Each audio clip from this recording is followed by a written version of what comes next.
We are now in aspect 3 of Desjardins' Introduction to Business Ethics, chapter 10 on environmental responsibilities of business.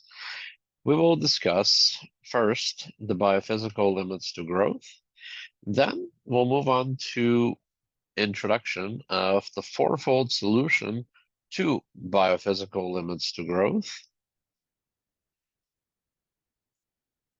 And these four elements of the solution are eco-efficiency, biomimicry, product to service switch, and natural resources reinvestment. We will end this aspect by discussing the first of the four aspects, the first of the four elements of the solution, which is eco-efficiency.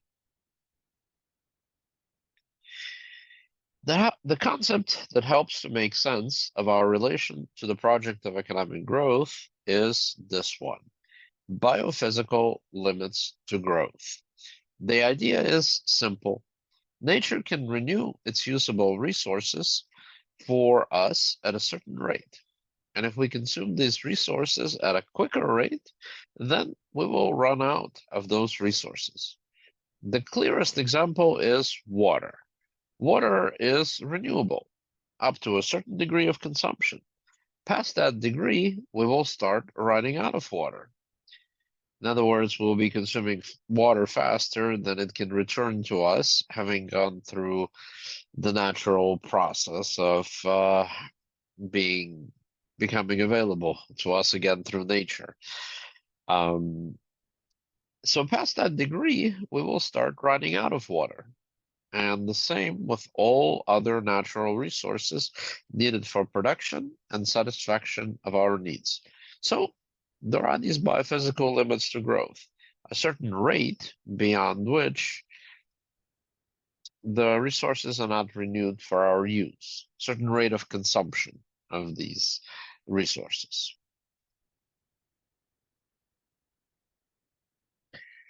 Desjardins proposes the following four principles upon which business production can be redesigned in order to be more sustainable and profitable at the same time. So both sustainable and profitable.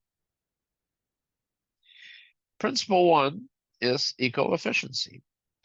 Eco-efficiency just means designing production and products so that more is done with fewer resources. That's the classic definition of efficiency, right? To do more with the same inputs or the same use of resources. For example, producing energy efficient windows, lighting, motors, etc., so that there is more output per unit of energy used. All of these things can also be produced in a way that is not energy efficient. One can make profits either way. So why not make profits in a way that is sustainable? It may be more difficult and requires a lot more thought in design, but the result achieved is well worth it. The main issue seems to